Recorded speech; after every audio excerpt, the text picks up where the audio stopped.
The next thing we want to take a look at is evaluating logarithms. So a quick reminder of our two forms and the fact that we've already looked at converting in between them. Right? A couple key things that would be really good to recognize and maybe even memorize, right? That there are a couple special cases here. The logarithm of 1, right? Anytime I have a logarithm of 1, log base 3 of 1, right, is always going to be equal to 0 because 3 to the 0 power equals 1, or anything to the 0 power equals 1. So anytime I have log of 1, it always is going to equal 0. Okay? And if I have a log where the base and the number are the same, anything to the first power equals itself. So if I had the log base 3 of 3, that would just be 1 because 3 to the first power is 3. Or log base 7 of 7 is 1. Right? So those are two really common ones that are like kind of special cases that it's good to know or to recognize.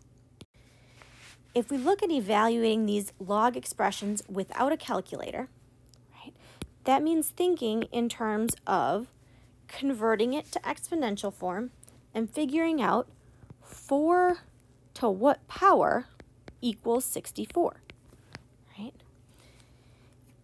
And when I'm thinking about that, well, 4 to the third power is 64, which means the log base 4 of 64 is actually just 3, right?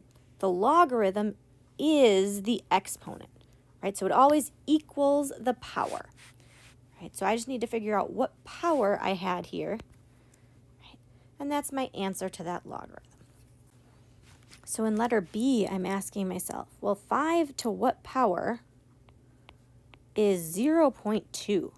Well, 0.2 is really 2/10, right? If I read that as 2/10, which I could write as a fraction, 2 over 10, that reduces to 1 over 5. Right? That's just 5 to the first power, but since it's on the bottom of a fraction, that's the clue that tells me that my exponent must have been negative. So I know that this must have been 5 to the negative first power to get 1/5. And I could check 5 to the negative first power in my calculator and make sure I get 2/10 or 0.2. Right? And that means my answer, what is the log base 5 of 0.2? The answer is -1.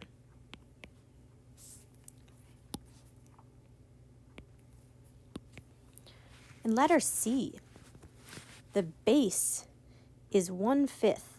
So 1/5 to what power equals 125, right?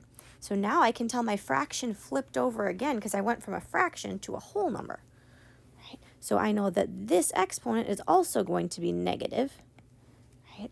And then, well, 5 to what power is 125? Well, that would be 5 times 5 times 5, right? So 125 is 5 to the third power. So that means it must be 1/5 to the negative third power.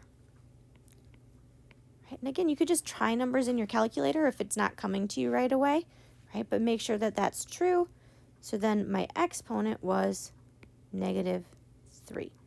So the answer to the log base 1/5 of 125 is -3.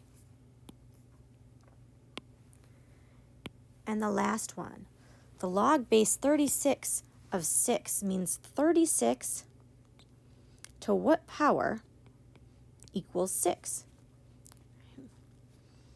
This time, I don't have a fraction, so I'm not going to have the negative part, but it did get smaller, which means instead of taking it to a power, I must have taken it to a radical, right? So I know the square root of 36 is 6, right? The square root is the same thing as the 1/2 power. So that means log base 36 of 6 would be 1/2. So again, we're really asking the base to what power equals the number. And we have to figure out what that exponent would be. So see if you could try evaluating some of those logarithms without a calculator. Again, you can use your calculator to like try things or to make sure that 4 to the 3rd power is 64, stuff like that, but we're not actually typing in the log. Like we're not typing in the original problem the way it looks, is what we mean by without a calculator.